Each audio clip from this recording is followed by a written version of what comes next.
好，各位同學大家好，我係英皇教育嘅 NF Young 啊。咁啊，如果中七嘅同學你唔想同啲中六嘅同學一齊考末代高考嘅話咧，咁英皇教育咧就推出 intensive 精讀班喎。咁你哋遲啲一定要留意啦。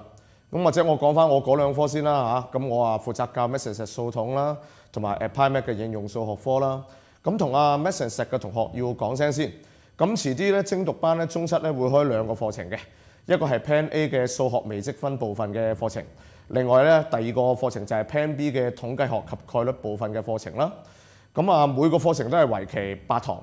咁如果你想知道乜嘢係攣拿翻值啊，乜嘢係違法合體破疏呢啲咁嘅神秘技巧啦，或者你哋同學最中意嘅計數經程式嘅話咧，咁呢兩個課程一定會幫到你啊。咁讀數統嘅同學一定要留意啦，都 OK。咁另外咧就我另外一科我就會負責教 Applied Maths 啦。咁首先我要幫柳 Sir。我個好拍檔柳 Sir 咧個 Paper One 嘅4個課程介紹下先。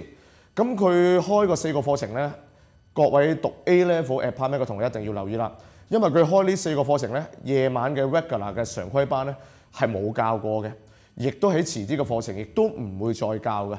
咁如果你想咧補齊柳 Sir Paper One 呢40堂嘅課程咧，除咗夜晚 regular 嘅24堂之外咧，一定要補埋呢個 intensive 嘅16堂嘅喎，都 OK。Plan A、Plan B、Plan C、Plan D。有 Simple Harmonic Motion、Motion of Rigid Body 等等呢4個課程啦嚇，你哋咧如果係讀 A Level 嘅同學咧，一定要留意。咁至於你係 AS Level 嘅同學，或者你 A Level Paper Two 都想補嘅話咧，咁你哋都可能好清楚啦。我係負責 Paper Two 卷2嘅啦。咁Paper Two 咧就分3個部分。Plan A 咧就有 Numerical Method 數值法啦。Plan B 第二個課程咧就係負責呢個 Differential Equation 微分方程嘅。至於 Plan C 咧就係統計學及概率Statistics and Probability。咁呢3個課程咧夾埋啱啱好就係一份 A Level 嘅卷2，同埋或者你如果係讀 AS Level 咧就等於你成份卷嘅咯，已經都 OK。咁呢兩個課首先 Plan A Numerical Method 個課程咧，裡面會有好多計數機程式啦，因為其實咧 Numerical Method 用計數機用得係最劇烈嘅。呢個課程你哋一定要留意啊。咁分開幾個課題，咁有興趣嘅話一定要試下啦。咁至於 Plan B Differential Equation 一樣有計數機 program 啦。咁但係如果你想知道 First Order， 其實考試局淨係考5大品種Second Order 點樣去屈嗰個 particular solution 呢個 Plan B 嘅 Differential Equation 一定要留意啦。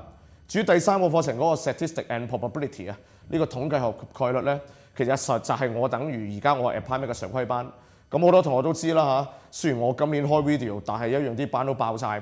咁如果 intensive 你最後一個機會啦，我開最後一班啦。如果你有興趣嘅話，如果你係中七嘅同學咧，呢個係最後一個機會，一定要試下。咁到底呢全部夾埋咁多個課程詳細內容教啲乜嘢咧？遲啲記得去英皇教育攞小冊子睇下咯喎，唔該晒。今日真係好開心，咁多同學考得咁好，咁可以同我一齊影相。好高興今次我自修 Applied Maths可以攞到 A grade 啦。咁其實樣術嘅課程對於接收生嚟講係十分之好嘅。